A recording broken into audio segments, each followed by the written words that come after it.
Susu, minuman yang membentuk peradaban. Susu, minuman berwarna putih yang tampak sederhana, ternyata memiliki dampak luar biasa dalam perjalanan sejarah umat manusia. Sejak manusia pertama kali menjinakkan hewan ternak seperti sapi, kambing, dan domba sekitar 10.000 tahun yang lalu, susu menjadi simbol penting dari kemampuan manusia untuk bertahan hidup melalui domestikasi alam. Keputusan untuk tidak hanya memakan hewan ternak, tetapi juga memanfaatkan hasil sekunder seperti susu, merupakan lompatan besar dalam evolusi budaya manusia. Dampak paling mendasar dari konsumsi susu adalah terbentuknya sistem peternakan yang berkelanjutan. Berbeda dengan berburu hewan liar yang hanya menghasilkan daging sekali pakai. Memelihara hewan ternak memungkinkan manusia mendapatkan sumber protein dan lemak secara terus-menerus. Inilah yang memungkinkan komunitas manusia menetap dan membentuk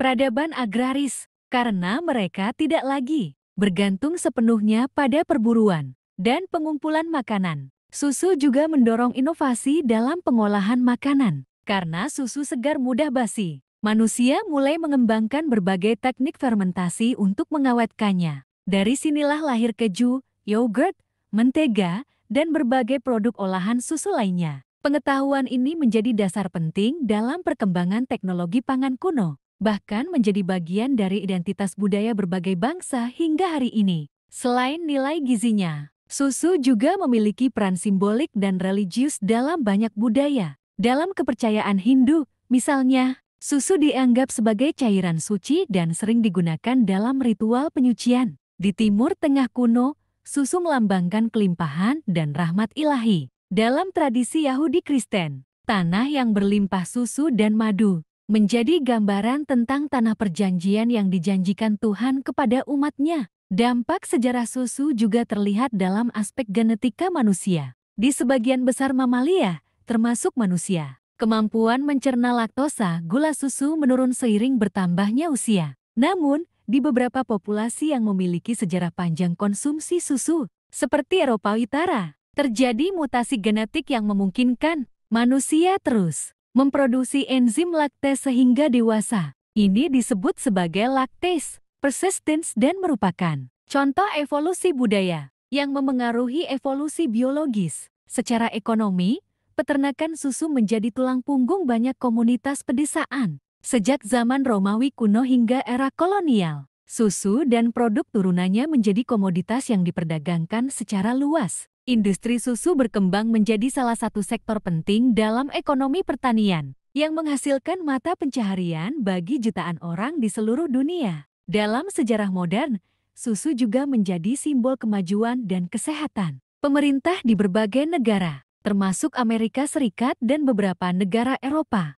mendorong konsumsi susu sebagai bagian dari kebijakan kesehatan publik. Program distribusi susu di sekolah-sekolah misalnya muncul dari keyakinan bahwa susu penting bagi pertumbuhan anak-anak dan generasi masa depan. Namun, konsumsi susu tidak lepas dari kontroversi. Perbedaan budaya dan kemampuan biologis menyebabkan munculnya perdebatan seputar manfaat atau risiko susu. Beberapa masyarakat di Asia dan Afrika mengalami intoleransi laktosa. Sementara di tempat lain susu tetap menjadi makanan pokok. Dalam era modern, isu kesejahteraan hewan, dampak lingkungan dari industri susu, serta alternatif susu nabati juga menjadi bagian dari diskusi sejarahnya yang terus berkembang. Dengan segala dampaknya, susu lebih dari sekadar minuman. Ia adalah representasi dari adaptasi, inovasi, dan hubungan manusia dengan alam. Dari padang rumput kuno hingga rak-rak supermarket modern, sejarah susu mencerminkan bagaimana keputusan sederhana memerah hewan dapat membentuk arah perjalanan seluruh peradaban. Bir, minuman yang mengubah jalannya sejarah. Bir bukan sekadar minuman beralkohol yang kita kenal saat ini, melainkan salah satu penemuan paling awal dalam sejarah peradaban manusia. Asal-usul bir dapat ditelusuri kembali ke Mesopotamia kuno sekitar 5.000 tahun sebelum Masehi. Di wilayah yang kini dikenal sebagai Irak modern, manusia purba menemukan bahwa biji-bijian yang dibiarkan dalam air hangat selama beberapa hari dapat menghasilkan cairan yang memabukkan namun menyegarkan. Itulah awal mula bir. Menariknya, bir muncul bukan sebagai produk sampingan rekreasi, melainkan sebagai bagian penting dari kehidupan sehari-hari. Pada masa itu, air tidak selalu dapat diminum karena kontaminasi. Fermentasi alami dalam bir justru membuatnya lebih aman dikonsumsi daripada air biasa.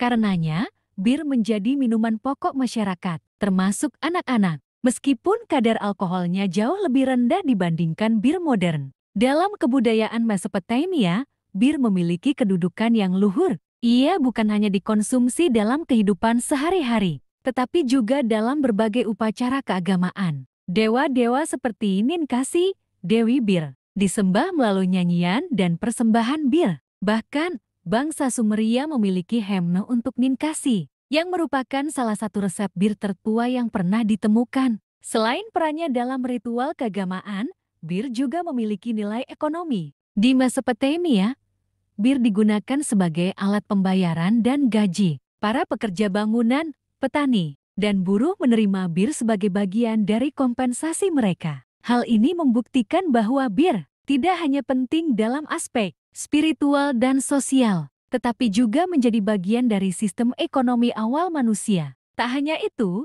bir juga diyakini memainkan peran besar dalam lahirnya pertanian. Banyak arkeolog dan antropolog berpendapat bahwa kebutuhan akan bahan baku bir terutama gandum dan jelai mendorong manusia untuk mulai bertani secara sistematis. Artinya, dorongan untuk menghasilkan bir secara berkelanjutan mungkin menjadi motivasi penting di balik revolusi pertanian itu sendiri. Fakta ini menjungkir balikkan pemahaman tradisional bahwa manusia mulai bertani demi makanan. Dalam skenario ini, kebutuhan akan bir justru lebih mendesak daripada kebutuhan akan roti. Jika benar, maka kita dapat mengatakan bahwa bir adalah katalis bagi munculnya kota-kota pertama dan perkembangan peradaban. Lebih dari sekadar minuman, bir menjadi simbol kemampuan manusia untuk memahami dan mengendalikan proses fermentasi. Inilah awal mula dari sains pangan dan teknologi fermentasi yang kelak